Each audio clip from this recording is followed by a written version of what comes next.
Members to silence your cell phones and electronic devices. Tonight's board meeting is being live streamed on our UUSD YouTube channel. The link is on our website. Please have your microphones turned on and speak into the microphone. If an audience member wishes to address the board, please fill out a public comment form in the back and provide it to Debbie up front. And public comment is taken for items not on the agenda. Each speaker is given 3 minutes. A total of 15 minutes is allocated for the public to address items not on the agenda. Public comment for items on the agenda is taken at the time of the item. Each speaker is given 3 minutes. A total of 15 minutes per agenda topic is allocated. And if we can all stand for the Pledge of Allegiance. Ready, begin. I pledge allegiance to the flag of the United States of America and to the republic for which it stands, one nation, under God, indivisible, with liberty and justice for all.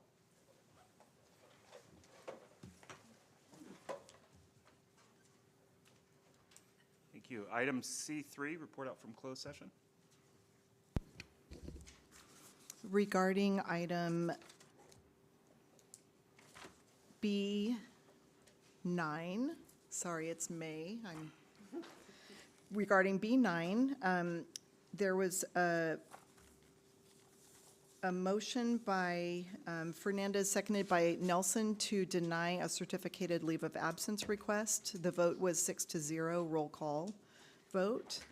And then also regarding B9, there was a motion by Keplinger and seconded by Bailey to approve a leave of absence request for the next school year, a part-time leave of absence request, and that vote was taken roll call 6-0. And that is all. Thank you. We are on to item C4. We're looking for approval for tonight's agenda, or a motion. Could we please pull F12 from the consent and vote on that separately? Other than that, I would move to approve. For tonight's agenda, are you? Yes. I will second. All those in favor? Aye. Opposed or abstentions?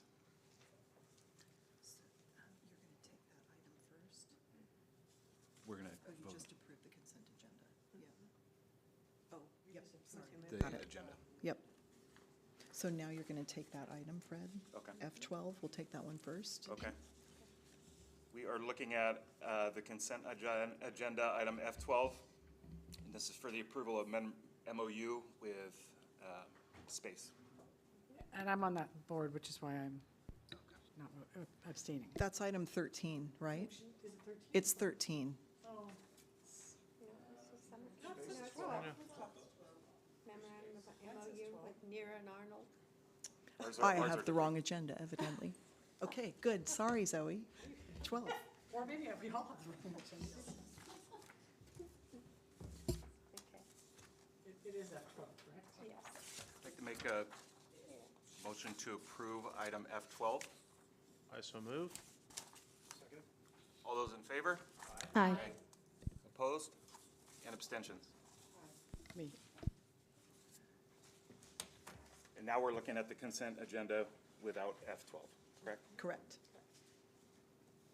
I moved approval of consent agenda minus F12. I'll second that. All those in favor? Aye. Approved? Abstentions? All right.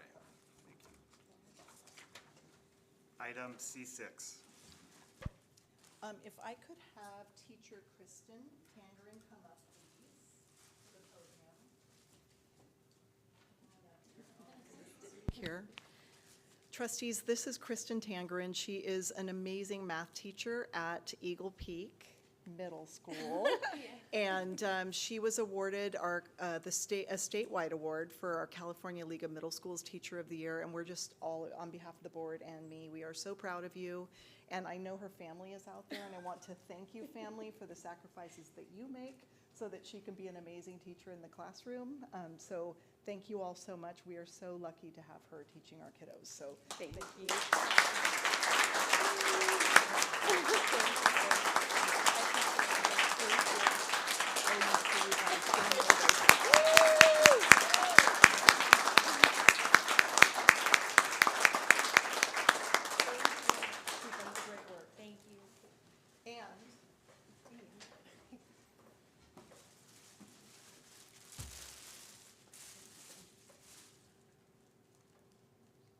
And Lisa Rantala, could you please come up to the podium, please? We are honoring and recognizing people who got regional and statewide awards. And this woman right here is an amazing advocate for our kids. Lisa's our CSEA president, and she received the CSEA Regional Activist Award. And we are just so lucky to have you, Lisa, working on behalf of our kids. Our partnership is so important to us, so thank you. Well, I thank you, because it's easy to work with you. Oh, well, you're sweet.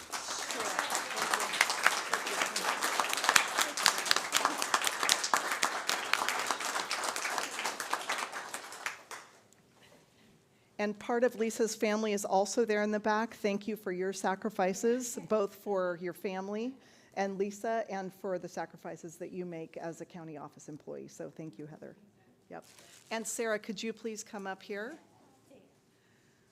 Sarah is also another one of our amazing employees. She works on behalf of CSEA, and she was given the Regional Service Award for CSEA. And you should have seen her at the prom as a bus driver. She was all ready to welcome those kids. She's such a positive spirit and such an advocate for kids. So Sarah, thank you. Thank you.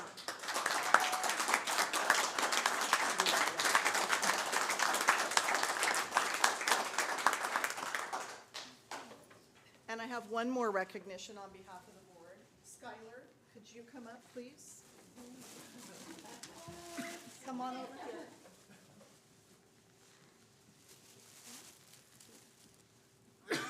So Skylar Taglio has been our rep to the board, our student rep to the board, and I've had the honor of working with her this year as she's figuring out what she wants to do in her future. She will be attending Cal Poly San Luis Obispo in the fall, and we are so proud of you, and we thank you so much for all of the work that you've done to make Ukiah High a positive place to be, and also for giving your voice to us here.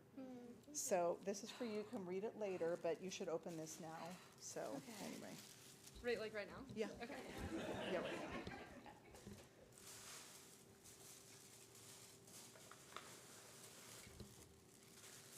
So when you wear this, think of us. This is so cute. Just a little Cal Poly swag there.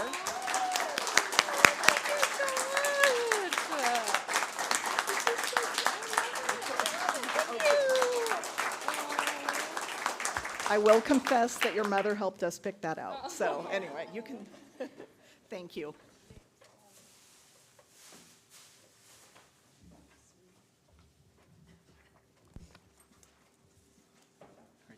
Thank you and congratulations to you all. And President, those of you who are in the audience, you're not expected to stay for the whole board meeting. Those of you who are recognized, we wanted to put you first because we know you're teaching and working tomorrow, so don't feel like you need to stay. We'd love to have you, but we know you have other things to do, so, yeah.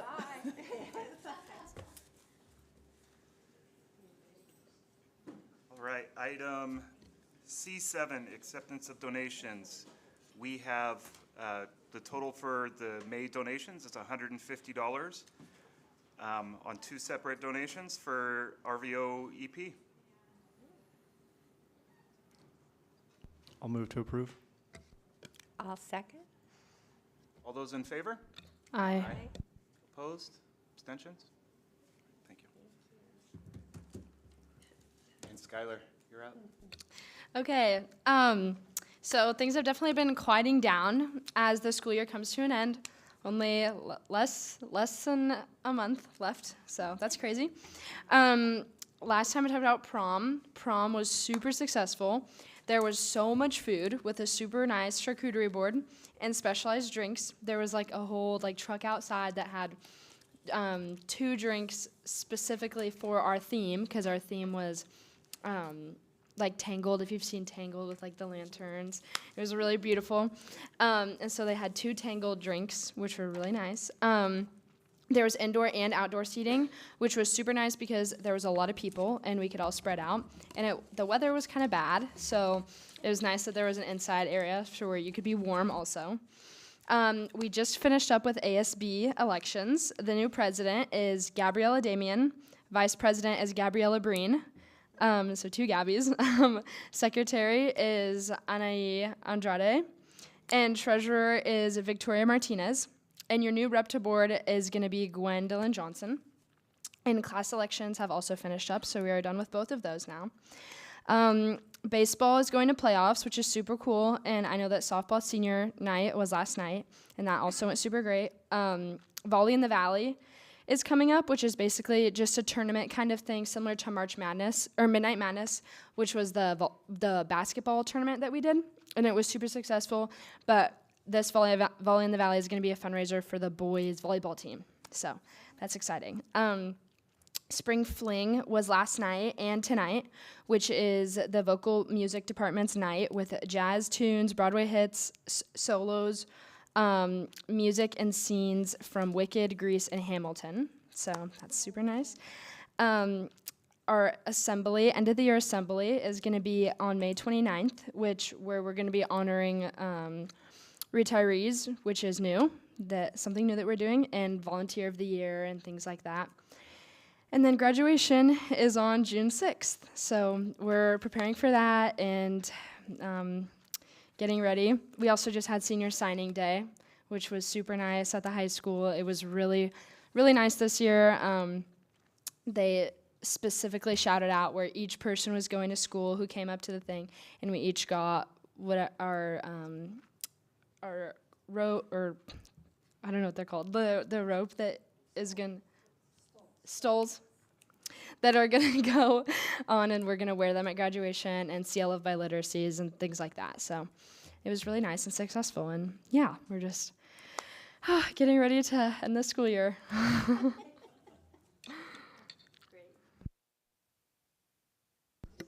Thanks, guys. It's been fun having you this year. You did a great job. Yeah.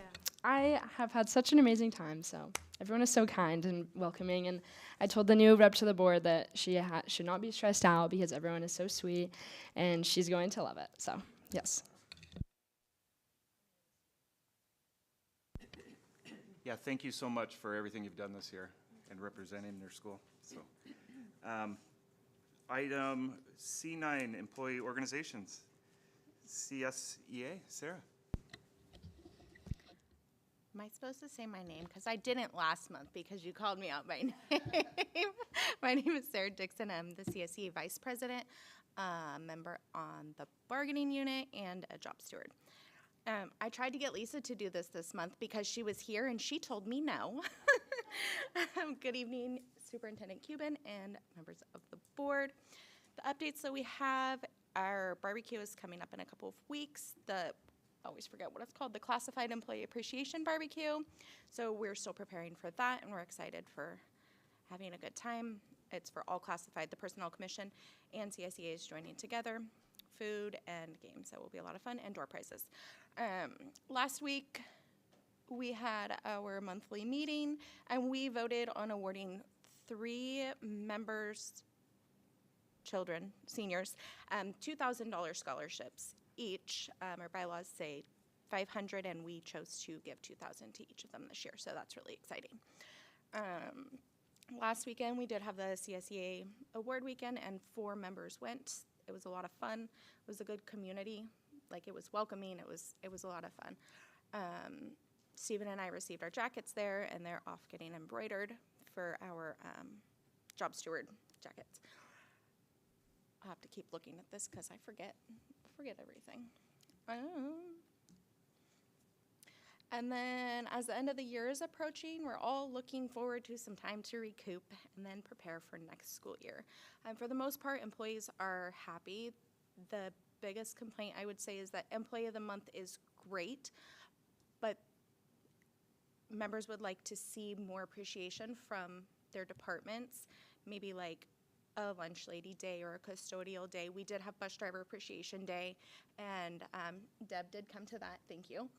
And it was amazing. We cooked breakfast for all the drivers and had cornhole outside, and it's a really good bonding time, and we think that it just would be nice for departments to recognize their employees internally more than just Employee of the Month. A little bit goes a long way, even if it's just like a little thank you postcard or something, you know, when they realize that an employee is going above and beyond. There was one more thing, and I didn't write it down, and so I forgot what it was. So that's all I have for you tonight. Thank you. Thank you, Sarah. And Emily with UTA.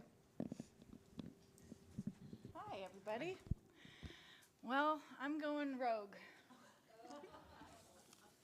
Hang on to your hats. I wrote it out. Just kidding. I mean, I am going rogue. Thank you all for having me, and good evening. As an e-board member, we choose which board meeting we'll attend, and I usually choose the May meeting because it's usually pretty easy. I can just say teachers are preparing for the end of the year, and we're getting our kids ready to go to the next grade level and finish testing and do all of those things, and we blink, and then it's the next year. But this year feels a little different. And I can't quite put my finger on it, on this feeling, and nor can I say that it's just one thing. It just feels different. And I've been feeling a sense of urgency and exhaustion, excitement and overwhelmed, hopefulness and defeat. We've been seeing a slow and steady change in education for decades.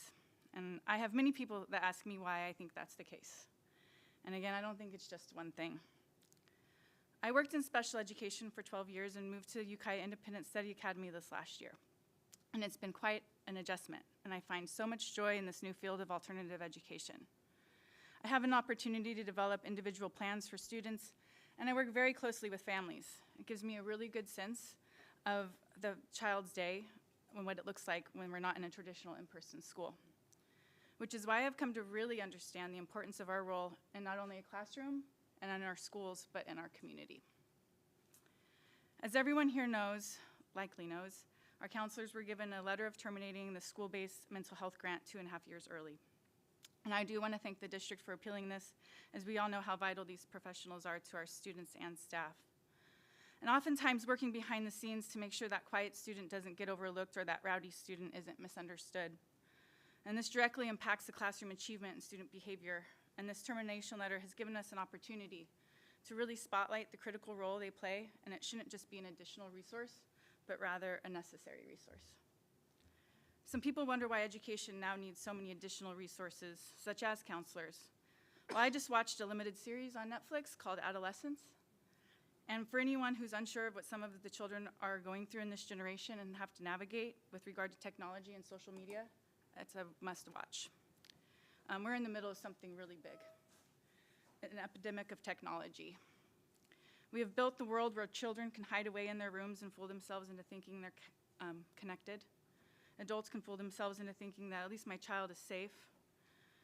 Our campuses, elementary to high school students, they have phones in their pockets and Chromebooks on their desks, which gives them access to a world of information and unlimited distractions at their fingertips, all while we're trying to educate them with the ABCs and 1, 2, 3 and our social emotional skills.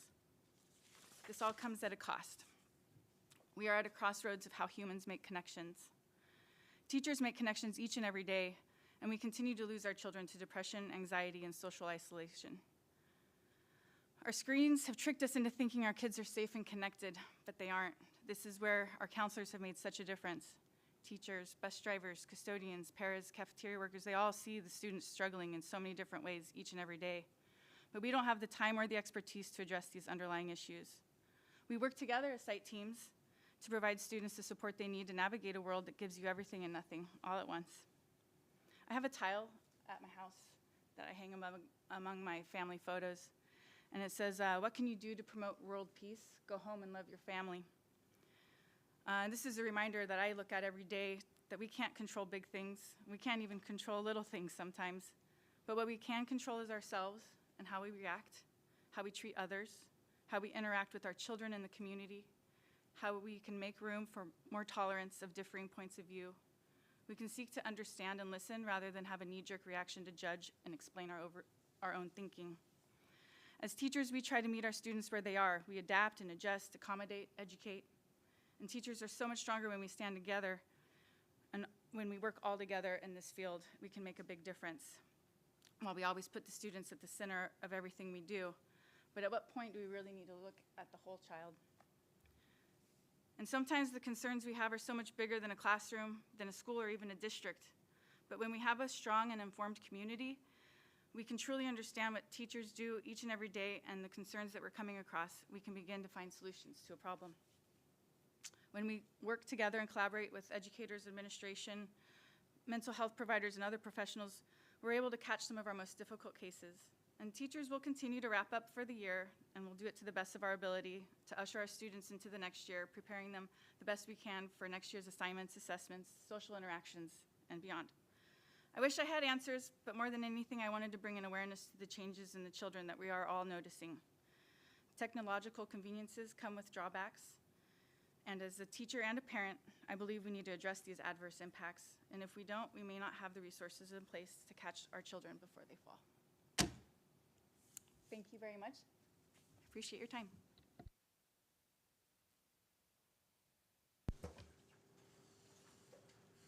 And moving to item C10, Leadership Team Report, Grace Hudson, Principal at Jim Evans.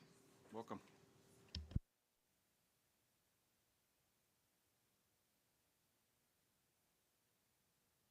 There we go. Good evening, Superintendent Cuban, members of the board. Gives me great pleasure to come and speak about Grace Hudson here with you this evening. We're doing a lot this year. This is a little picture of one of our assemblies. We have monthly assemblies, the Golden Awards assemblies. Figured I'd add it in there. Our elementary, all of us, as you know, at Grace Hudson, or all of our schools within the district, have leadership teams at our schools. And currently our focus with our leadership team, we have a guiding coalition, and our focus is on continues to be kind of an iterative practice. We continue to work on our PLC and PLTs with everything from learning ladders to essential standards. And we're making gains, and it's truly showing with especially in our, in our collaboration in general. It's been a great opportunity. This is my second year at Grace Hudson to be a part of the broader leadership team, the elementary leadership team, and to do learning rounds and to really create a collaborative learning environment for administrators as well. It's great to see, we just had our meeting this week, and it's great to see the work that's happening at other sites, because it also informs our own practices at our own sites, and I wholeheartedly appreciate that. As far as Grace Hudson, we're doing a lot with our PLTs and in general and with the addition of Sonoma State's residency program. Our campus this year with 5 student teachers has truly began to turn into this learning environment, which only goes to benefit our kids. And I'm happy to say that it looks like we may have 9 candidates at our site next year, and we currently have, because 2 other teachers have basically thrown their names in the group to be mentor teachers. We have 11 candidates to be mentors. What this does, besides growing our own teachers, bilingual certified teachers, B-CLAD teachers, it also gives us the opportunity to have more adults in the classroom, and it's a lower student to adult ratio. It's been fabulous, and it makes us reflect on our own practices as well. We're really trying to maintain open communication and have a systems approach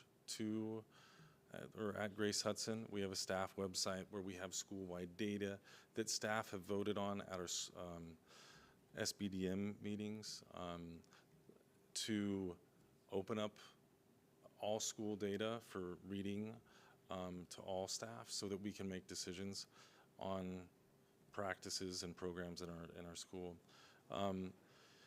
Along with the Sonoma State residency program, we've had recently the ability to reach out to another school district. Specifically, we went to Santa Rosa and visited Cesar Chavez to look at another bilingual program.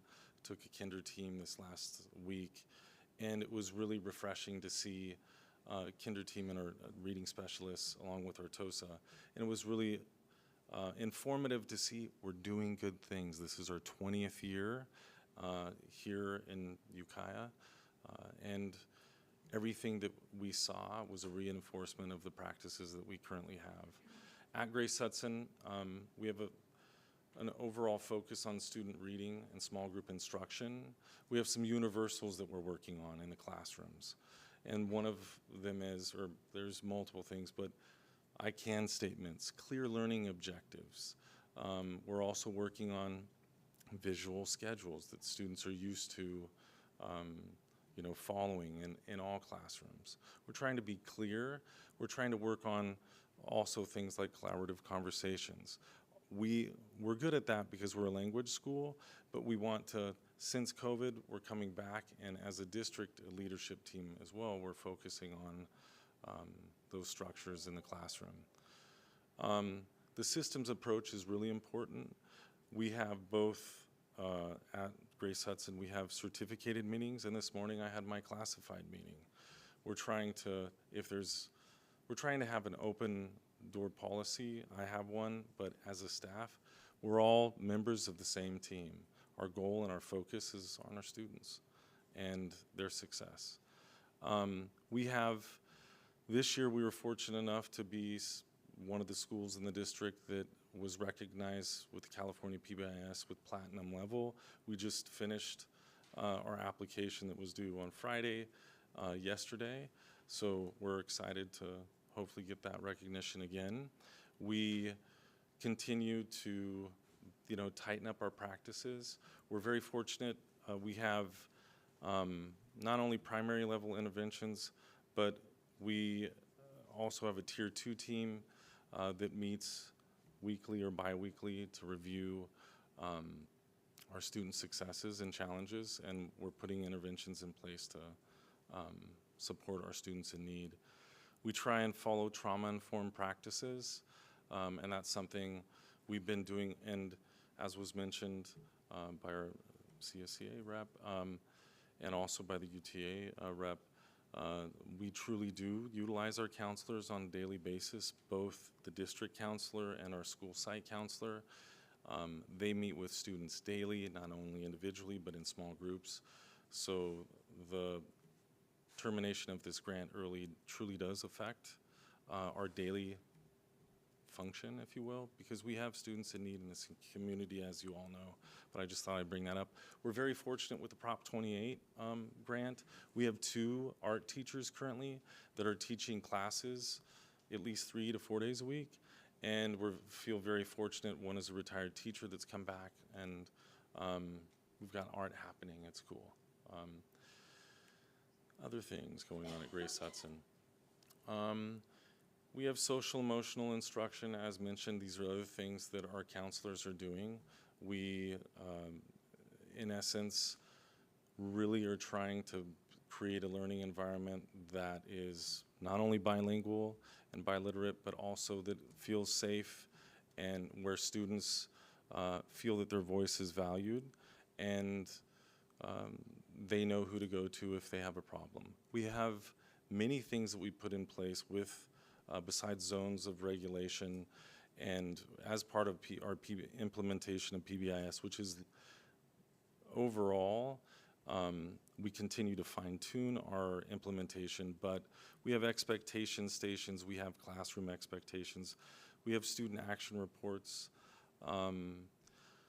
Bravolettos, the Bravoletto store, extra Bravoletto recess, palomitas con el director. We have all kinds of things and activities that kids enjoy. We, in general, are just continuing to refine our practices. One thing that I really like about the social emotional efforts that we've been making at our school, we continue to have student conflict managers. They're out there, they have a schedule, they're working with students and walking through. It's really great to see them out there in their vests and working with students through conflict. It's been a great year.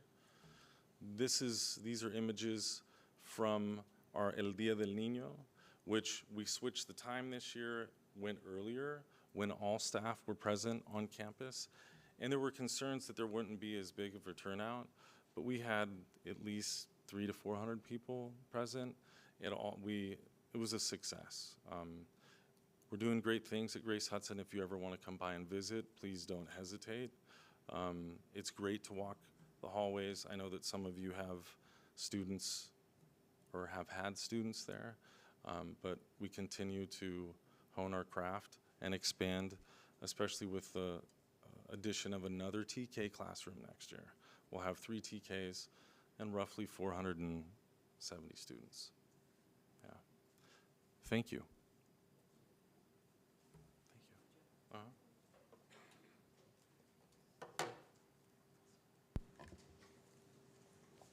Thank you. We are on item C11, public comment for items not on the agenda. Debbie, is there any more? Just the one? Priscilla, welcome. And if you can just make sure you hit that button, if it turns orange, it's on. Got it. Thank you, sir. Good evening, board. My name is Priscilla Stevenson, and I'm here as a parent of a 2nd and 4th grader. It's unfortunate to address a less diverse board tonight. I must say that. I have a responsibility to say that as part of my community. At a recent visit to Staples, I ran into one of your peers, a board member. I will leave them nameless, although they know who they are. I had the honor of reintroducing my children, Fire and Eagle, and they asked them, "What school do you go to?"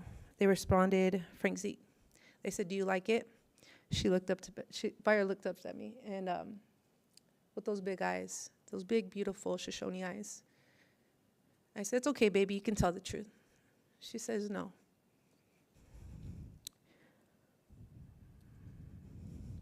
Recently, I provided your assistant superintendent of public instruction some qualitative data after learning that there is no data around culturally responsive teaching for tribal students that we can measure, because if we don't measure it, we cannot improve it. The data was a quote from my daughter: "Nobody at my school cares about me. Nobody at my school cares about me, except," and she named her counselor. Recently, I've been learning about the DCC committee after a book was under question that was read to the entire class of my daughters. And the book in question is on every do not read list of tribal scholars. During these conversations, I was told things like, "I don't know if you understand the piece of California history that's part of this book." Mind you, I have a master's from a congressionally approved, highly recognized institute. It's called the Institute of American Indian Arts. I'm a literary scholar. I'm inquiring about the policies and procedures of the district and finding that there are not large loopholes. There's deeply disturbing injustices. Meanwhile, I want to read a letter from the Department of Education in response to a letter from the National Indian Education Association president and leadership. This was sent April 25th, 2025. Mind you, this is from the Department of Education, the U.S. Department of Education. "Thank you for your letter to the former acting secretary, Denise Carter, on January 35th, 2025, advocating for local control of American Indian, Alaska Native, and Native Hawaiian education programs. Your letter was referred to the Office of Elementary and Secondary Education, and I am pleased to respond. The U.S. Department of Education does not develop curriculum, and it's committed to ensuring curriculum remains a local decision. In fact, the department is committed to all education decision-making being local by returning education to states and tribes. Further, it is the position of the department that American Indian, Alaska Native, and Native Hawaiian history is not classified as diversity, equity, and inclusion, DEI, or critical race theory, CRT, and the department will not treat Native history as DEI or CRT. The United States has a unique political and legal relationship with federally recognized Indian tribes as set forth in the Constitution of the United States, territories, treaties, executive orders, and court decisions. We continue to deliver on all statutory grant programs that support American Indian, Alaska Native, and Native Hawaiian students, and are identifying ways to deliver support while reducing bureaucratic red tape and ensuring parental rights remain a national priority. Education will always be a local responsibility, and we look forward to visiting and consulting with Indian tribes, Alaska Native villages, and Native Hawaiian organizations, and their leadership to empower high-quality education for all students. The United States Department of Education. Where is the district announcement about this affirmation of Native education programs separate from DEI and CRT? Do we ever think that the curriculum that we have approved impacts the mental health of our children? Do we ever think about trauma-informed teaching the other way around, when it's perhaps your teachers, your practices, your policies that are causing trauma to our children? Because it's not coming from home. That story's old, it's untrue.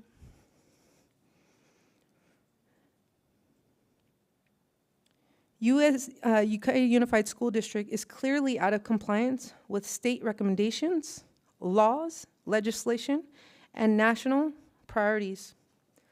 My husband and I have concluded that your district is ill-equipped to educate tribal children. We will also be submitting formal recommendations as parents at the next board meeting. Meanwhile, I highly suggest that you review your LCAP and ensure it aligns to the things that we reviewed today that are not only state recommendations, legislation, but also national policy. I want you to look at my children, Fire and Eagle, and I want you to remember one thing when you hear my name, when you see me, when you understand why I do what I do. Look at them and remember, the most power I will ever have in this lifetime will be as their mother, as a parent. Because as you all know, from your childhood or your current experience as an adult, we'll go to the ends of the earth to protect our children. Because they do not deserve to only survive, which we know deeply, but to thrive and to teach us, not the other way around. Thank you.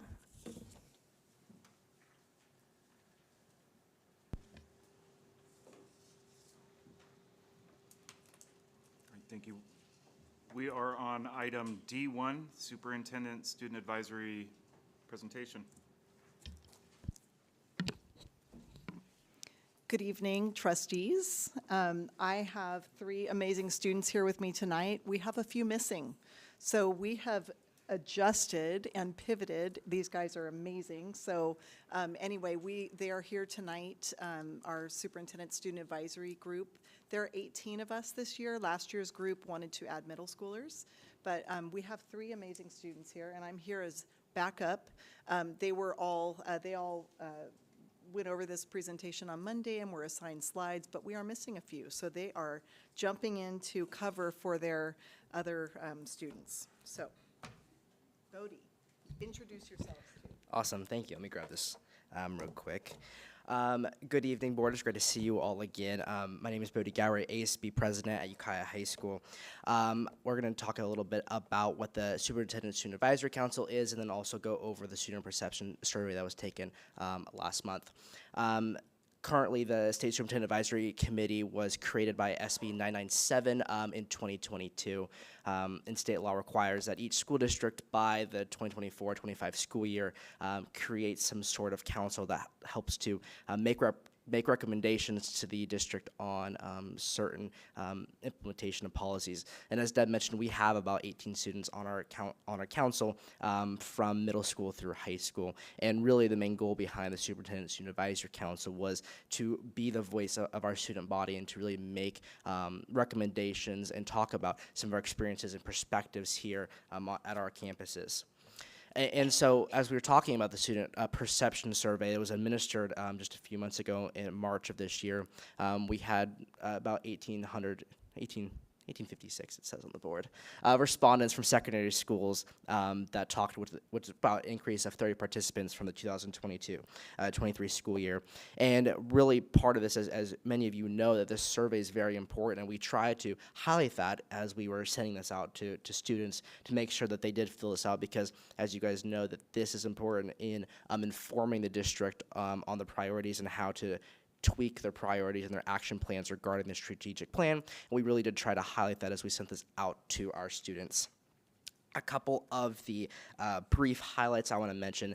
The percent of students who agreed to take this, at least one staff member knows them, has increased by 6% over 3 years, which is a super important implementation, I should say, and super important for us because we've seen over the past few years, and as ASB president, we've gone through policies, we've gone through data that has showed us that there are many students on campus who don't have a trusted adult, and we're very excited to see that this increase over 6% over 3 years is super important, and we're excited to see that it's going in the right direction.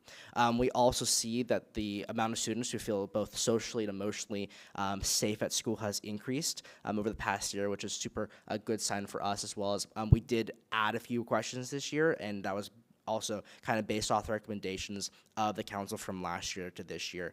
And those new questions added were helped to give some insight for us from our students. And the percentage of students on campus who have an adult who can help them has also increased by 3%, which again, as I've mentioned, is a super important sign for us, not only at the high school, but at both middle schools and high schools, making sure that we are pushing it in towards the right direction. This was supposed to be where I ended, but it's okay, we'll keep going. The survey results, there's a couple questions. Using the grading scale that is used in our schools, please grade the school that you attend. There's two things part of this that I do want to really highlight on this chart. The first thing is that for the students who rank their schools, giving them an A or B has increased by 3% over the past 2 years.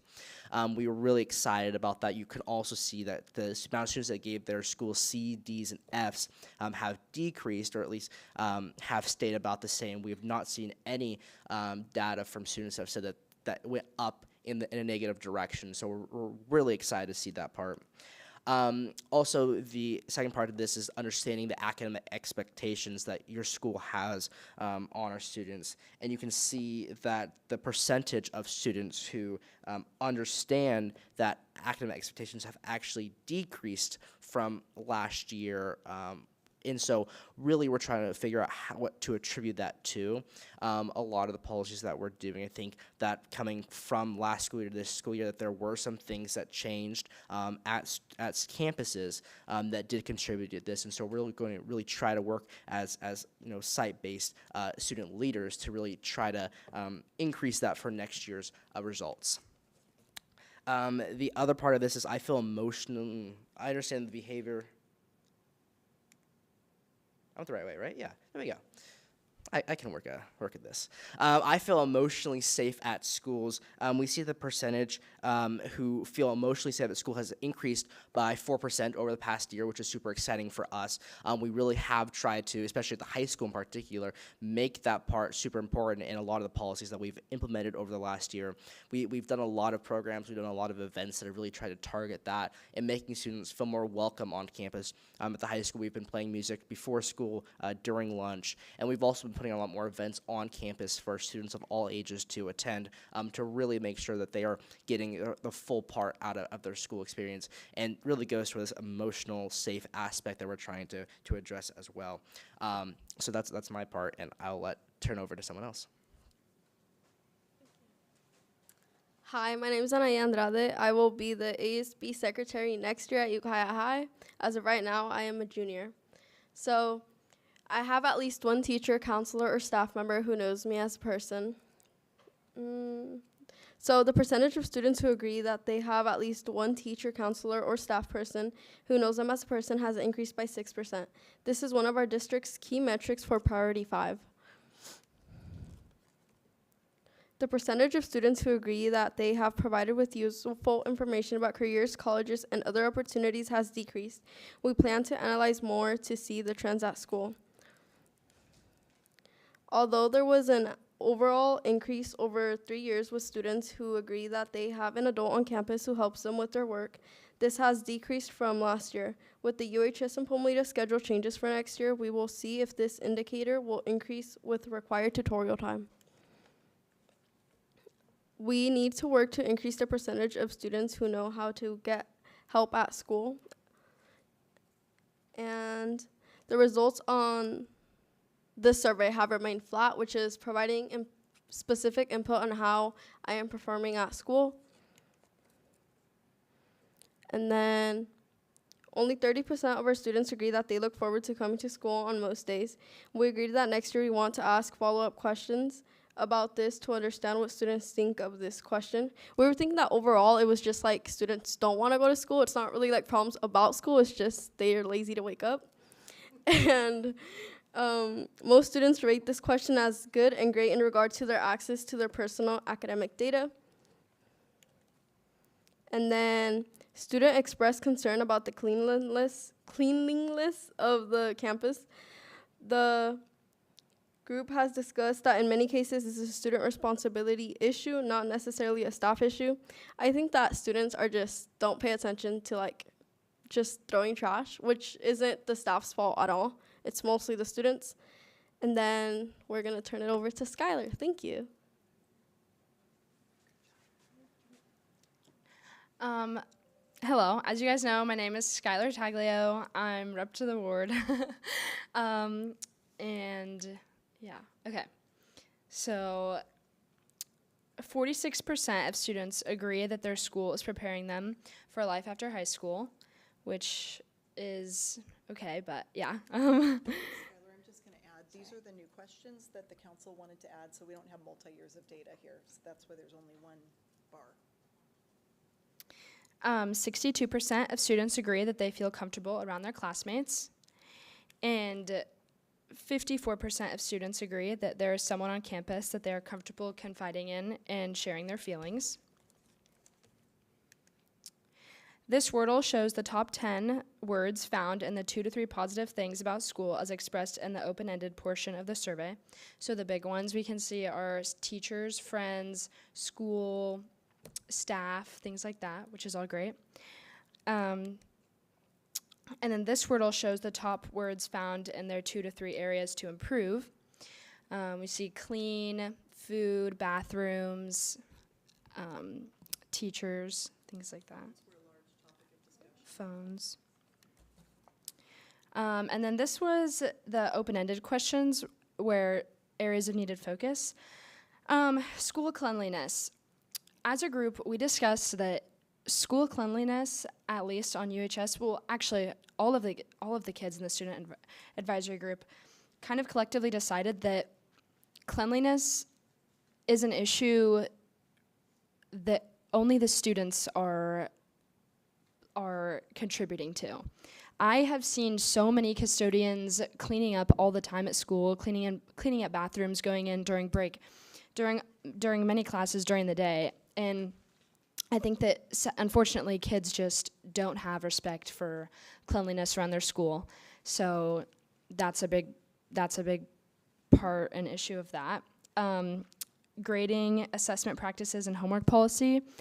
I think that this was mainly talked about because I know that the departments at the high school at least grade things differently. So the math department and, for example, the science department have different ways of giving kids grades. And so I think that that's probably the biggest reason why this one was talked about so much. Food quality is improving considering the food regulations. I can personally attest to this. I don't have school lunch very often, but compared to when I went every single day freshman year, and it was almost the same things every single day. It was pretty much pizza, burgers, fries, and a salad bar. And now, like, they had sushi this year. Like, they really expanded the amount of food. So I honestly feel really good about that. Continue cultural celebrations and awareness. As being in leadership, I can also say that we did so many new things this year that we have never done in the past, specifically to celebrate different cultures and spread awareness. So I think that we have done pretty good in that aspect as well. And continue focus on campus culture. We have a campus culture class this year, which is all about campus culture, just talking about ways to make our campus more inclusive and add in new events and everything. So I think that those are two things that we've been doing well this year. Next steps, conduct student focus groups on student staff connections, tighten the allocation process and parameters for peer-to-peer funds, and report next year's results overall and by school site. I think that the last one, report next year's results overall and by school site, is just really important because all of this data is just a big lump of all the schools together, whereas I think that things like the adult kids feeling like they have a personal connection with an adult on campus can really differ from class to class because, for example, South Valley has way less students and a lot more one-on-one time with counselors and students. So it's a lot easier for them to build those relationships and connections with adults on their campus compared to the high school where there's so many more kids. So that's a big reason why we want to specify which schools are saying what for next year. Thank you for your support and listening. So, yes. Do you guys have any questions for us?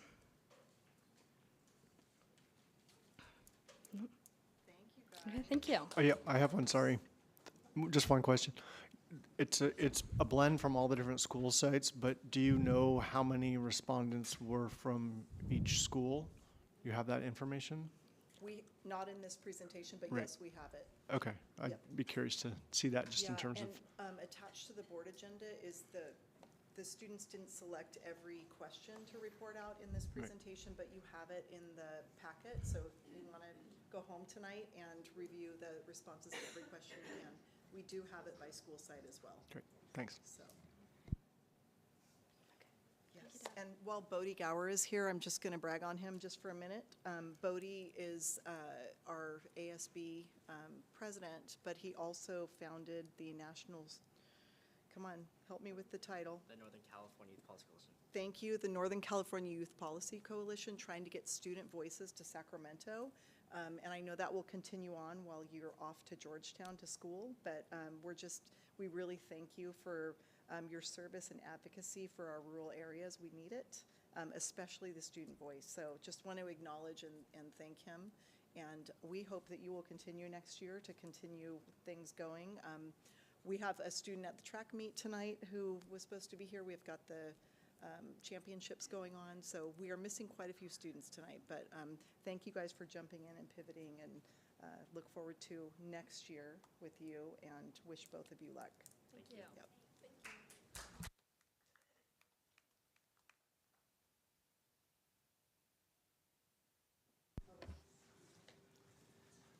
All right, we are on item D2, the proposed ethnic studies course outline.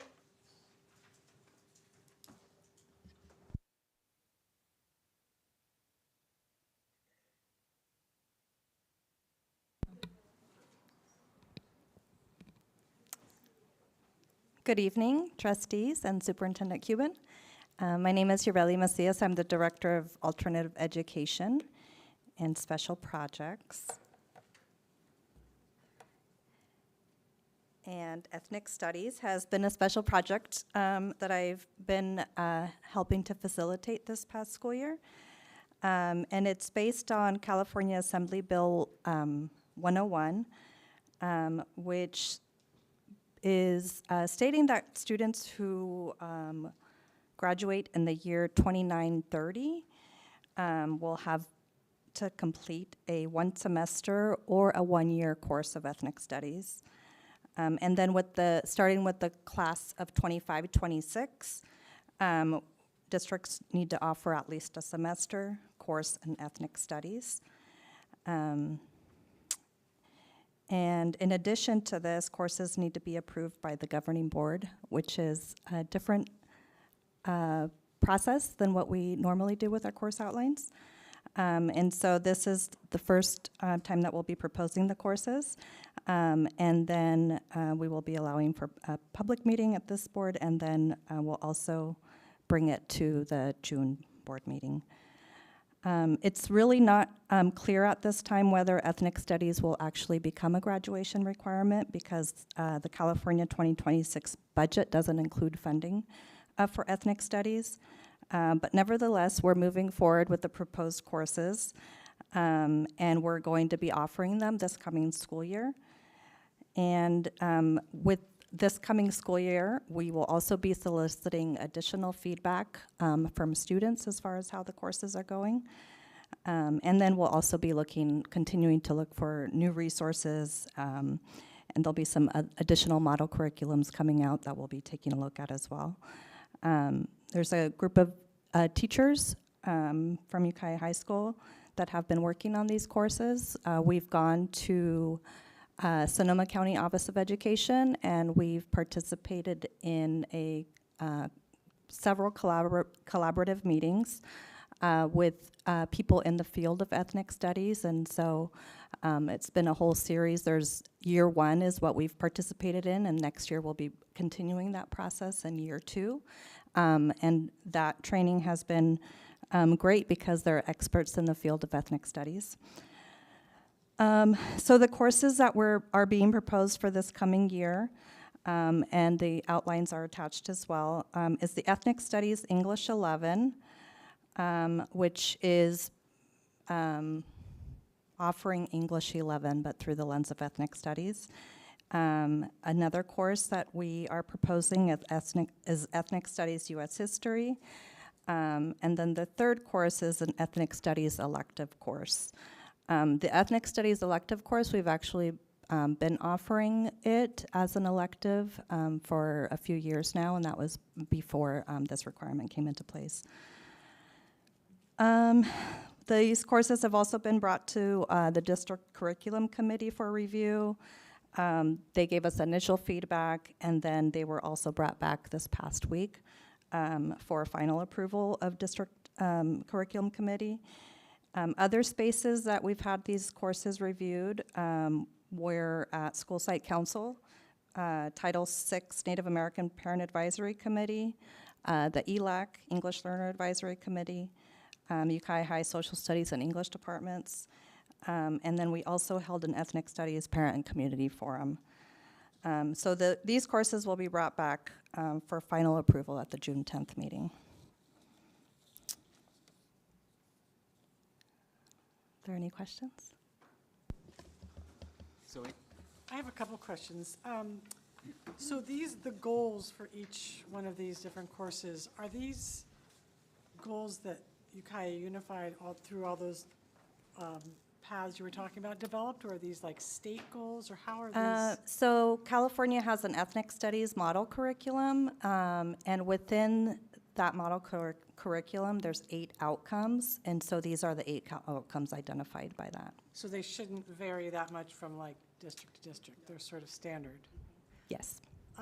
Thank you. And then my other question was, I'm wondering what the process was, how it was decided that these would be 11th grade for history and English.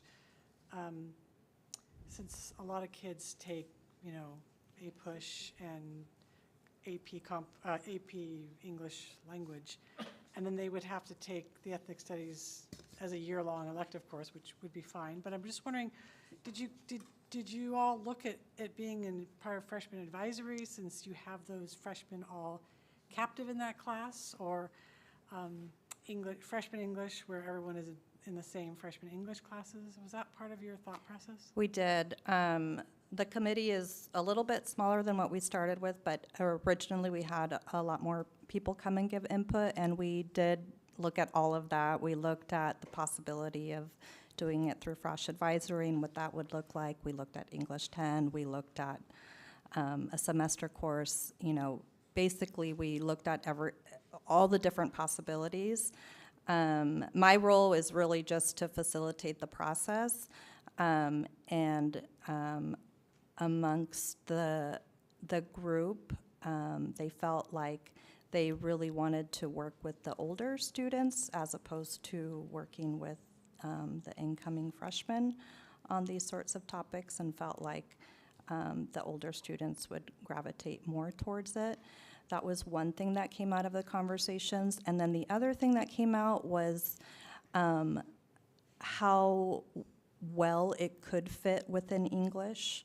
As you'll see through the outline, it's a novel-based, which is what the current English department looks at. And then there was a lot of nice alignment with U.S. history as well. So it was more from the instructional piece of feeling like it fit really well. In regards to AP, our teacher, the AP teacher happened to be at one of the initial meetings as well, and we did start to think of how we could do it through AP, but because the College Board is the College Board, it's really hard to, go in a different direction other than what the course is intended to be. And then, so if these continue, I know they're just being piloted, but would, for example, if they continue on, would there be English 11, all English would be ethnic studies, English 11? There would be that, there wouldn't be like a separate English 11, there'd be that, and then there'd be the AP. The idea behind offering the 3 courses is that students would have a little bit of flexibility of what they want to take. And so if they want to take ethnic studies through the lens of U.S. history, they could do that. So it's designed to be a menu. Some schools that have had this kind of design of a menu have seen that over time the courses actually even grow. But we would be continuing to offer the regular college prep English 11 as well. But as we all know, students do drive a schedule. And so if we had an overwhelming number of students who want to take ethnic studies English 11, then we would be working to address that need. Thank you. Mm-hmm. Question? Yes. Are you stating here that these are UC and CSU accredited? Yes, so our process is for any course to get approved, we go through the district curriculum committee first and get that approval. And right now is the window for submitting for approval for UC and CSU. So this course outline states what our desire is, and so we will be submitting for approval. The elective ethnic studies course is already a G elective approved course, and I'm confident that we'll get the other 2 courses approved. And can you explain, or do you guys know who gets to take these classes? Are these open to any 11th grader that's interested? For this coming year, it will be a pilot, and so we'll be offering a certain number of sections, and students will have more of a random placement. And then after next year, students will be choosing.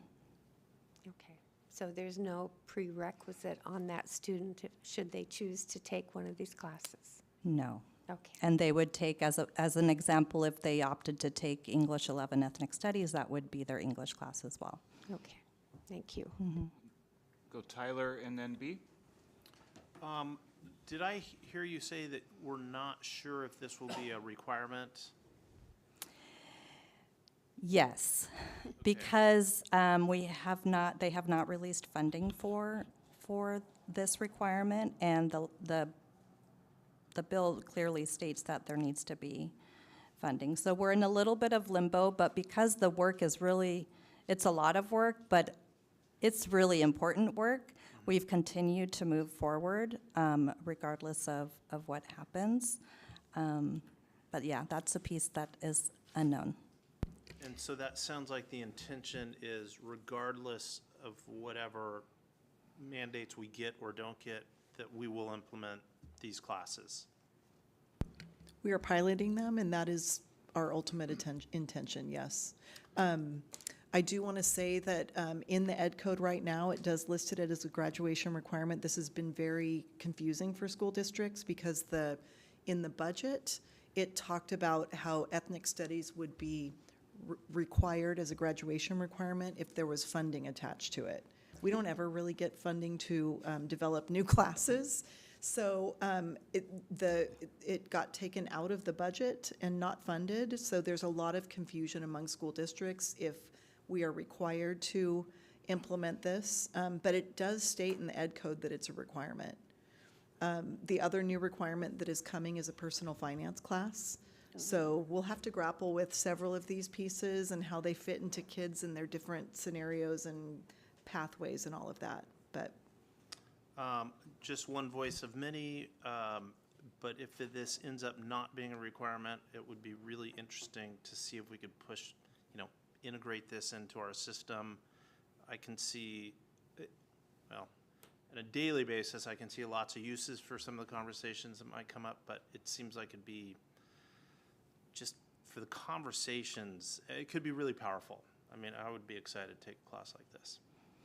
I agree, and part of our work next year will be to make sure we capture that student voice and that student experience, because it was great to see the data that was just shared, but I think through this course, we'll also be able to gather some really important feedback on students' experience through this course. Yep.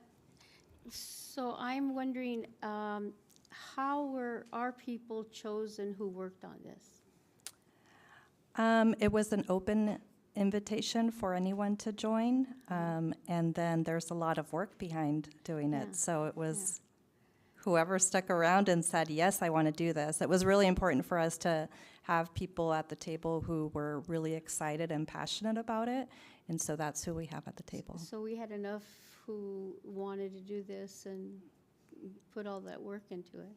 Yes, Yeah. and I kudos to the teachers who've been involved in this project, because they've been working a lot, not only on going to Sonoma County, but putting in additional hours to work on developing the course. They'll be working through the summer and continuing to get feedback. So it's quite a heavy lift, but And you guys will keep evaluating it as, yeah. yes. All right. Thank you. Mm-hmm. Thanks for putting all of these together and presenting about them. I'm sure it's a heavy lift to develop 3 different courses. I'm just curious, one of the things I notice is, there's one that's history, and that makes sense that it's focused across the United States and doesn't have as much of a emphasis on California, but in some of the other courses, like the Ethnic Studies English 11, it seems like there's a lot of stuff focused on the past and not as much of the present, just in terms of some of the choices of literature. And especially in the Native American part, it's like focusing on the way we lived and the stories, but not current experience. It's all about the past. And with a fairly rich culture in our area, I think there could be more emphasis on what's happening in current day. And similarly, like we've had a lot of Asian Americans here in our area who have dug the Potter Valley Tunnel, and there was the Chinatown in Crescent City that basically got booted out of town in the early part of this century. So I could see the potential to include more recent literature and current context in our region, especially in the English one, where you have a little bit more free reign, that you're not trying to cover all the history of the United States and ethnic groups across. But I know a lot of work has gone into this, and I'm just getting the back-end view, but those were just my thoughts reading through these. Actually, capturing the local lens is an important piece of all of this work.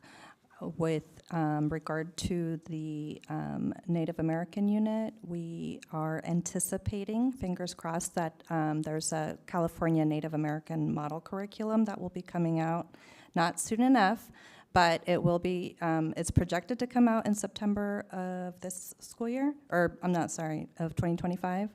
And so we've been working with the teachers to kind of try to make sure that we leave time to be able to insert some of that into the unit. But it's not available yet. We've gone to some brief webinars. Well, they'll give you like a sneak peek of what they've been working on. But basically, they've been working with tribes all across California and very local as well, and working with developing lessons. And actually, the lessons are very cool. They're going to be K through 12 and across different content areas. So that will definitely be something that we will build into this. And that's, I guess, the uniqueness of these courses is as we go through, we're going to be refining and pulling in more resources. I have a question. I have seen some of that curriculum that has yet to be released. My concern was that it dealt with a lot of the Plains natives. I'd like to see a little more on our local tribes. I mean, we have 6, so it would be nice to incorporate some of that. And I think we probably have some elders in our area who could contribute to that. It would be nice to see that incorporated. Yeah, we've done some work with our community and bringing them in to do cultural presentations, cultural workshops. We did a panel for teachers this past year, so we are definitely rich with resources and great people that are just so excited to come in and share all of those things. And so I see that pairing working really well with this course of bringing in local people. Mm-hmm. Thank you. I have 2 just really quick, but they're logistic questions. You might have answered it, but how many classes next year are you piloting? Just one of each? No, I believe, so I think we're going to have, I want to say 9 sections. Don't quote me though, but I think it's 3, it might be actually more, but at least 3 English, 3 US. The ethnic studies might only be whatever we get as far as course enrollment. We've only been offering 1 section of that. Actually, I think it might be more.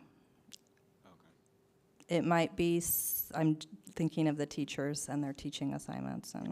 But I think it's 6 of US and probably 6 of English. Okay. Mm-hmm. And then just if as the school year starts next year, as you pilot it, if you have juniors that want to go through that experience, is there going to be some movement or some counselors that are kind of There's always movement at the beginning of the year. Yeah, so I'm sure there'll be space for kids that that want to opt into the class. There'll be room for that. Mm-hmm. Thank you. Mm-hmm. Thank you. We are on item D3, the LCAP.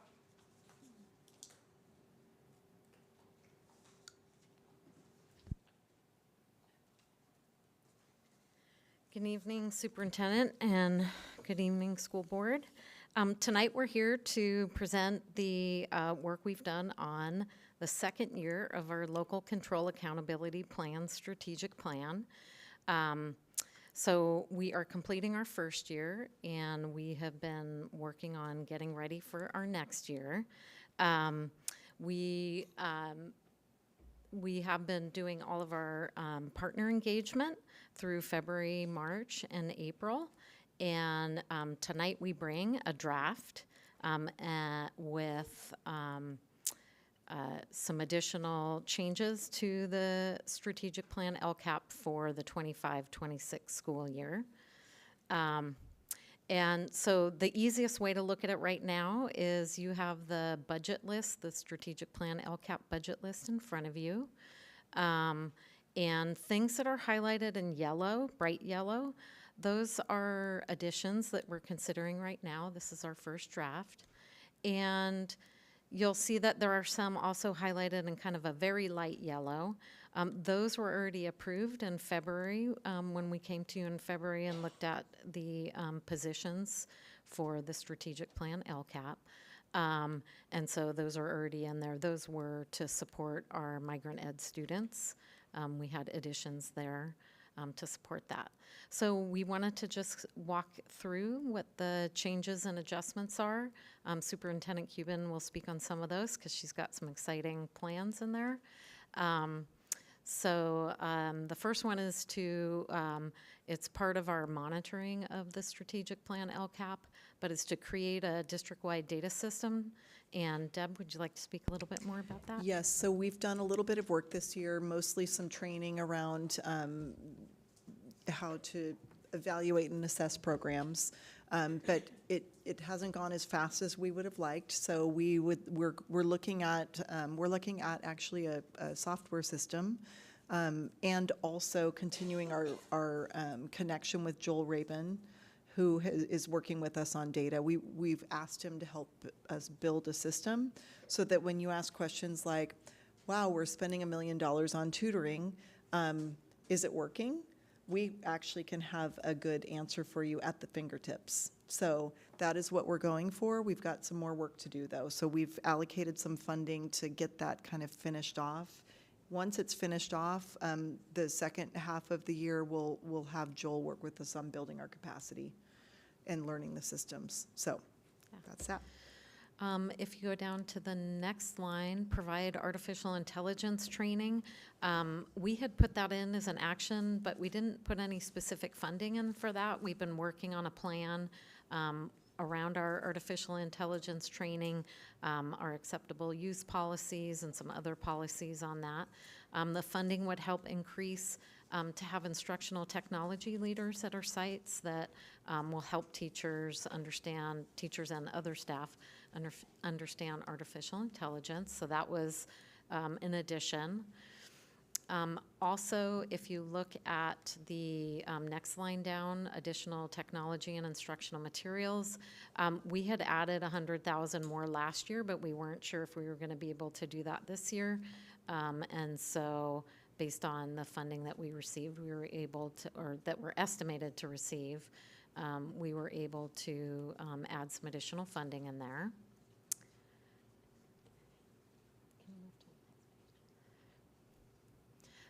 You'll see that kind of highlighted in cream, that is the color that we, for the positions that were approved in February. And can you go to the next slide, please? We also added a little bit of funding to support one of our DSC directors because we were giving back the administration of the migrant ed funding, and we want to continue to fund those programs. You can see just a little bit of addition there because that funding was supporting a small portion of that position. Newcomer English learner, that was also approved. Bilingual paraprofessional was added in February. Go to the next slide. And two new ideas, and we'll let Superintendent Cuban explain those. So I know that Jim Evans talked about this today, but we've talked to you about this too. We wrote a grant with Sonoma State for a teacher residency program, and we are in our first year of that. Carolyn knows a lot about that.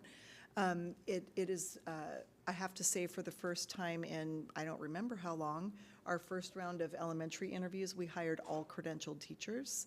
So we have, through our program, we will be, by the end of the year, we will have 5 bilingual multiple subject teachers and 1 non-bilingual multiple subject teacher. And then there's another student teacher working at a charter school who is not part of the grant, but is working in our community. So highly successful program. Jim mentioned we think we're going to have 14 next year. We didn't fully expend the dollars this year.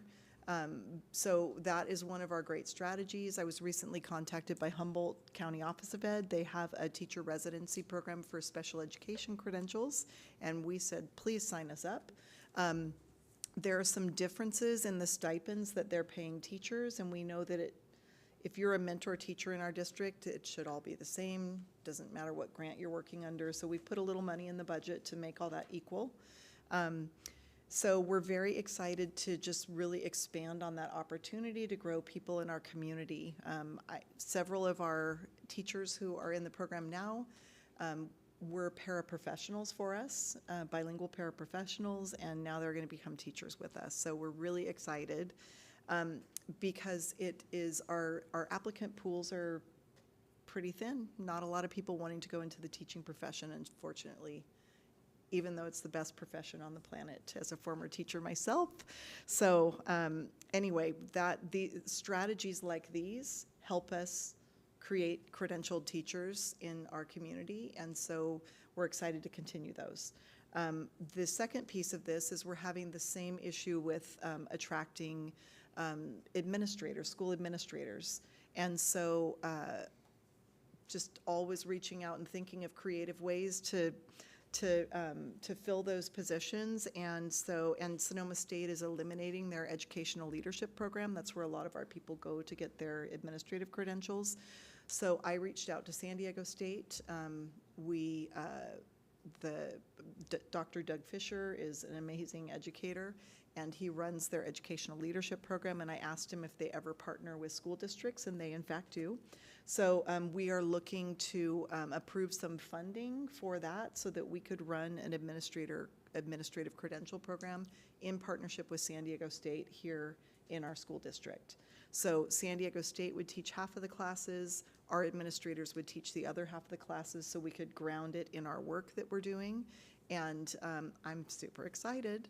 The hope is that in the next 2 years, we'd have about 20 people with their administrative services credential.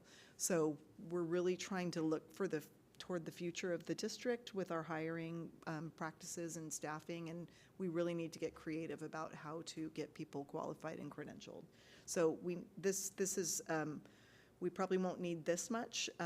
So in that second year, we can reduce it a bit, but we would like to support our people. I did send an email out to our teachers because I wanted to make sure we had enough interest to just even continue the conversation, and we had over 50 people respond, teachers. So I think we'll definitely be able to get to about 20, and we would start next January. So it's a 4-semester program, so we'd go January, summer, fall, spring. So in 2 years from now, we would hopefully have 20 credentialed people to draw from when we have administrator openings at our school sites. So hoping that gets supported. If it does, we got to get busy right away because they have to apply by August. So anyway, I'm very excited about some of these strategies to really kind of grow the people in our organization to serve in these roles. As you all know, it's hard to find housing up here. So often we'll hire people from other places. They have a hard time finding housing. And so if we can really work to grow our people, and San Diego State has a great quality educational leadership program. And so if it works out, we're really excited to partner with them on this. The farthest north they are right now is Fairfield-Sassoon School District. They also have a partnership in Fresno Unified. And both of those programs are different, and you can kind of tailor it in the way that they're very flexible in how to tailor it. They're not flexible on the capstone assignments that need to be done. They will be teaching all of the courses that connect with the Cal APA, so that they're very experienced in that assessment, and so they will be coaching around that assessment, and we will be doing a lot of the other courses. So I'm excited. You started talking Greek towards the end there. I didn't understand what the and the other one. Yeah, are they just certifications or? They are assessments that educators have to take. So there are some for teachers, there are some for administrators. That has changed a lot, Tyler. I did not have to take those assessments when I was getting my administrative credential program, or in my administrative credential program. I went to the university to my program. I had a university supervisor. We had some field work that we had to do, but we did not have to produce a Cal APA, and it stands for, help me, Administrative Performance Assessment. So, and our teachers have to do those too. So you can't just get your teaching credential anymore and have a university supervisor. You have to pass these TPAs, Teacher Performance Assessment. Yes. Thank you. The other thing, I mean, we've seen the direct benefit of the Sonoma program for teachers. That's been kind of awesome, to hire real teachers. My concern is that we're kind of in times turmoil. We don't know what kind of money we're going to have down the road, and these are expensive. Hmm. And so I guess they probably wouldn't be here unless we had the budget for them. But the question is, do we have the budget for them? Did we have to ask something? We just had, I don't know, We got some additional $600,000. supplemental concentration grant funding this year and for next year. The third year out looks a little rough, so we'll have to make some adjustments. You know, we do have a bunch of money in technology and instructional materials, so we could take from there. We will update this at the June, because next year we will only have one semester. In next year, in the next fiscal year, we'll have one semester. And then the following year, we will have 3 semesters. So that 175, and next year that will come down. And it's probably a little less in that second year out. It's spread over 2 years, basically. So we'll update those budget numbers now that we know concretely what it's going to be. I have a couple questions. Do you, or maybe you don't know this, maybe this is premature, but do you anticipate that this would be a continuous program, or are you thinking you would do a 4-semester cycle and then stop for a few years, or what, or have you not gone that far? I don't know yet. I mean, we thought we'd try it. And Fairfield has done 3 rounds. Consecutive, or? But they have overlap in their program. Like, they'll start a cohort, and then the following year they will start another cohort. I don't want to commit to that yet, because those of us who will be teaching, will be contributing to our profession, and you know, the instructors on our end will not get paid. It will just be part of their job duties. That was my other question. So you would take existing admin staff, and they would help, yes. Are they up for that? Are they on board? I've had several of our administrators be very excited to help. I also had a retired administrator last week talk about how he would be very happy to volunteer as an instructor. So I think our administrators are excited about this because they know how hard it is to find qualified, trained school leaders. I think it sounds like a great idea. I mean, I would suggest that you go forward with it, and then you reevaluate. We will. To see if you want to continue or that take a is our break, or plan. however it works. Yeah, I mean, we don't usually have turnover of 20 Right. 20 administrators in our district, which is really great, but we want to be prepared when we have an opening. So I don't know that we would continue. I know Fairfield shared with me their first year they had 15, and then the second year they had 13, and then this year they have 12. So, and they do not hire intern administrators, unless they're in their program. And then the district pays a component of it, and those teachers commit to staying an additional, they only do 3, I would like to do 5, and commit to sliding into some of these administrator positions. So kind of outside of the box, but I'm excited to try it. We like it when you're outside of the box. I know. It's your best creativity. Yeah, in this same section under priority 3, sorry, I'm new to the board and I just under learning, but there's like the second line item is principal and teacher collaboration on PLC month, and it's like $850,000 a year. Don't the principals and teachers collaborate on it anyway, or what's that money go towards?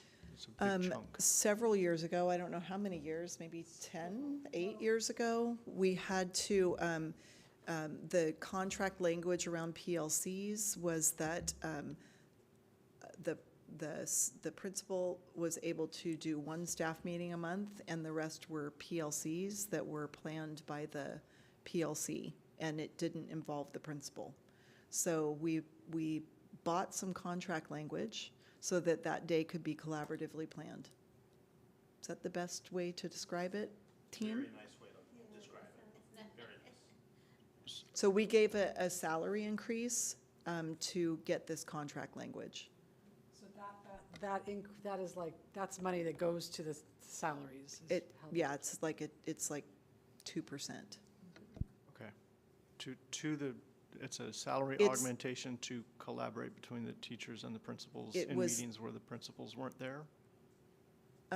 It was language that we needed to have so that principals could be involved in the planning process for the PLC.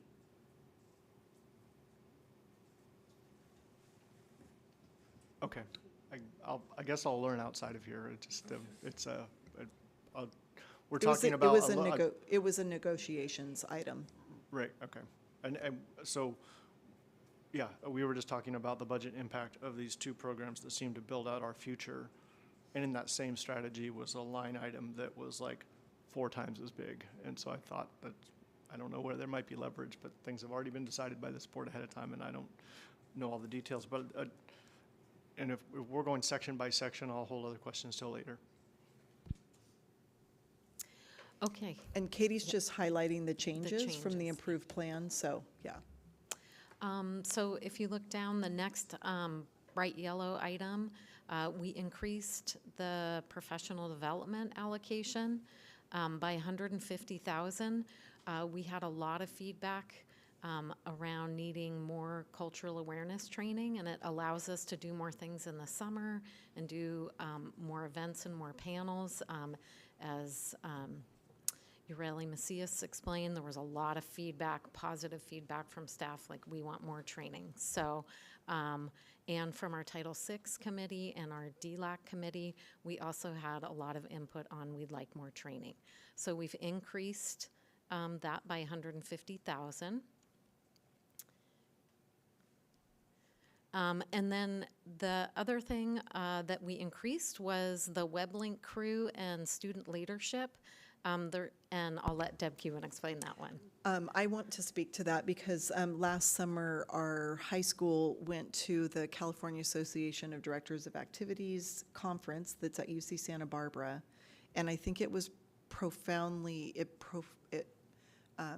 it's high schools from throughout California. It was very eye-opening for our students about the different activities and events that are possible in high schools. And you heard Skylar talk a little bit about it. They've really expanded at the high school the types of activities and events that they are offering. So we really want to continue to support sending students to leave our beautiful town and go see what else is out there in terms of how to positively impact the culture on campus. UISA started a leadership group this year. Unfortunately, it was too late for them to, this is a very popular camp, and it was too late for them to enroll, but we really want to start getting UISA and South Valley attending those leadership camps as well. They're very powerful. I read about it in all my students' writing and about the new things they were implementing on campus. So anyway, it's great. A lot of them were, cultural awareness related events, which was awesome. Okay, if you look down on the next page, we also, on that light tan, we also had added a 0.5 family liaison to support our migrant students and families. And then if you go to the next page, on the column that says 25-26 estimated costs, that's our current estimate of revenue above in not highlighted. So we still have a little funding that we may be able to allocate. The May revise will happen on May 15th, and we'll know more whether the 2.08 COLA will happen to the SCG. So we purposefully left a little bit of funding unallocated because we're not quite clear what's going to happen with the COLA. Have a little cushion in there. And then Obviously the following year we'll need to pare down some things. But I will also say that we tend to have unspent money that we have budgeted in these funds. You know, it could be that we didn't have as many teachers participate in something or whatever it might be, but I feel pretty comfortable with where things are right there. So those are the changes that we have. So tonight is just to get input and from you as the board, any input or feedback. And we'll be coming back in June and then again in June. So we have the public hearing in June and then our regular approval. Yeah, we have 2 board meetings in June in the same week. The first one is the public hearing on the budget and the LCAP. The second one is the approval. So, but we did go out and solicit a lot of feedback from people, and people are full of great ideas. Anything? No, Katie, just to clarify, where this is informational and feedback, or would you like a vote for the, are you looking for? This is just for input and feedback. Perfect, thank you. Sorry, I messed up again. Great, thank you. And we are on item D4, the annual declaration of need for fully qualified educators. Good evening, Board. So this is just our annual declaration of need. We have to file this with the state of California for estimating the number of emergency permits or limited assignment permits that we might use during the school year. We base this on our past 3 years. We'll look at what we've had to do on that or with a need that we know we have. So this would help us cover if we have teachers who are intern programs with us and things like that. So the number that we're estimating this year is 5 multiple subjects, 11 single subjects, 5 special education for a total of 21. Historically, we come in under this estimate, but again, if we were to underestimate and then found we had need for another, we would have to come back and do this process again. So this is a conservative estimate for us to cover our needs. Questions?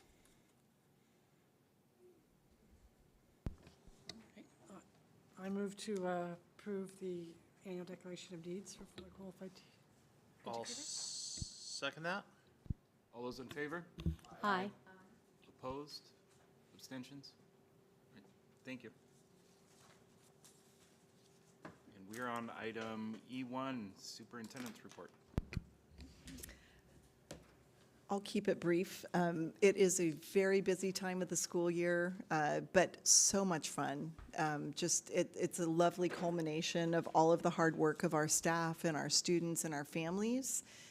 We had our last Student of the Month this week on Tuesday, and it's always fun seeing the kids. And I've sort of lost track of how many days of school are left. I don't really count.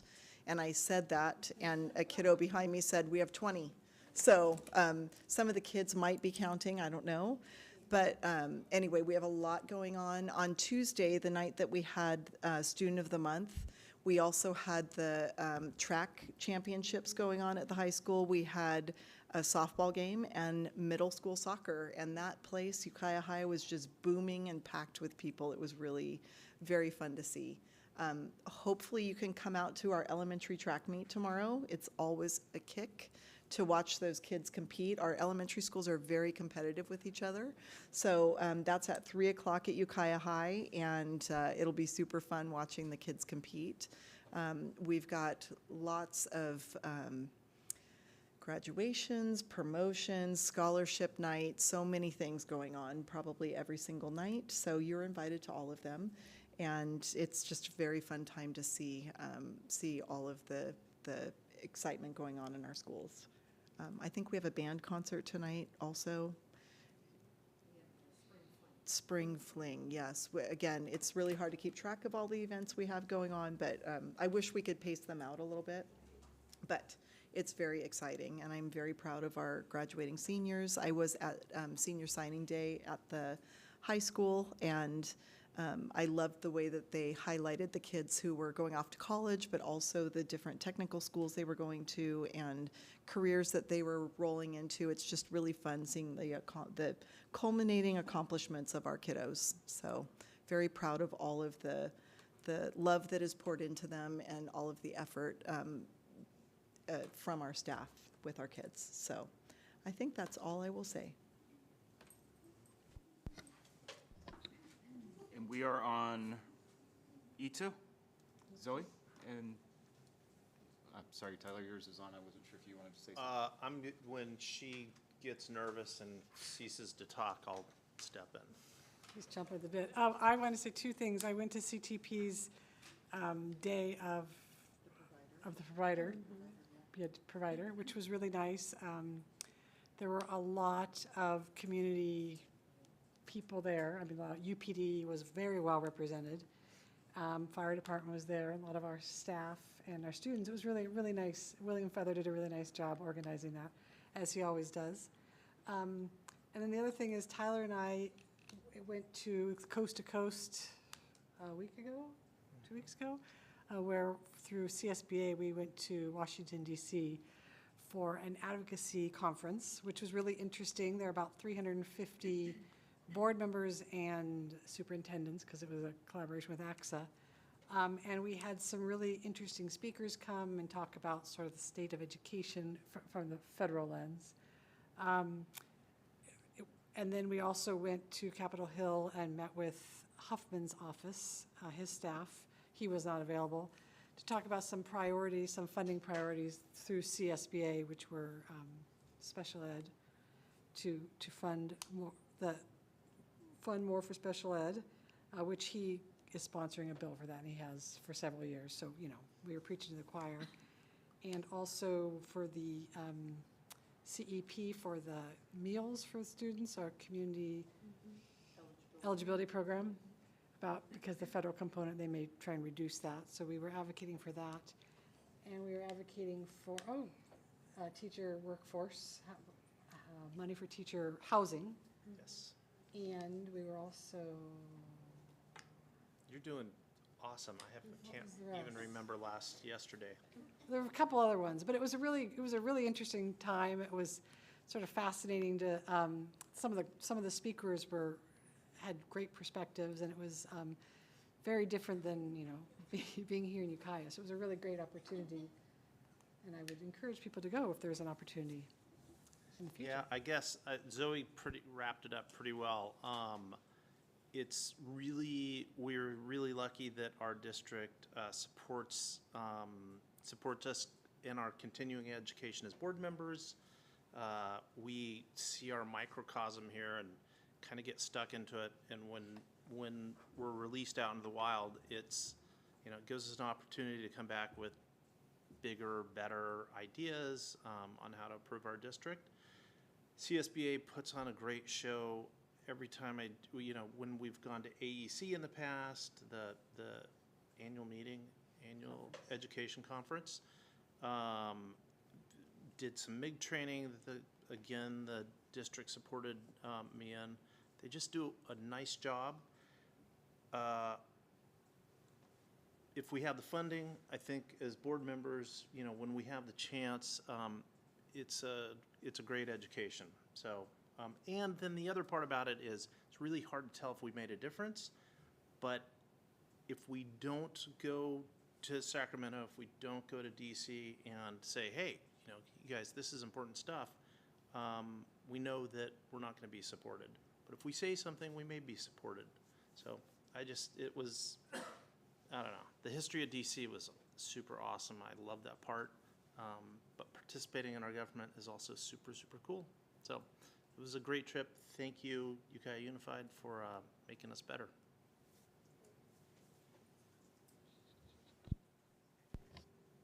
Thank you, and thank you both for going, for representing our board.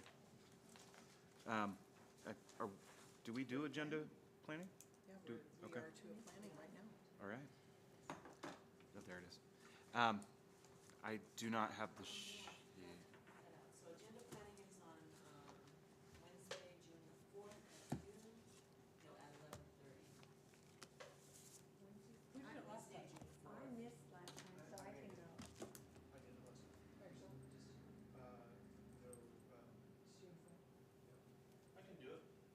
John, you came last time, right? Yeah. It's my turn too, yeah. So June 4th at 11:30? And of course, Fred. Got it in my calendar. Did I hear 11:30? Yes. Good. All right. Meeting adjourned. Thank you.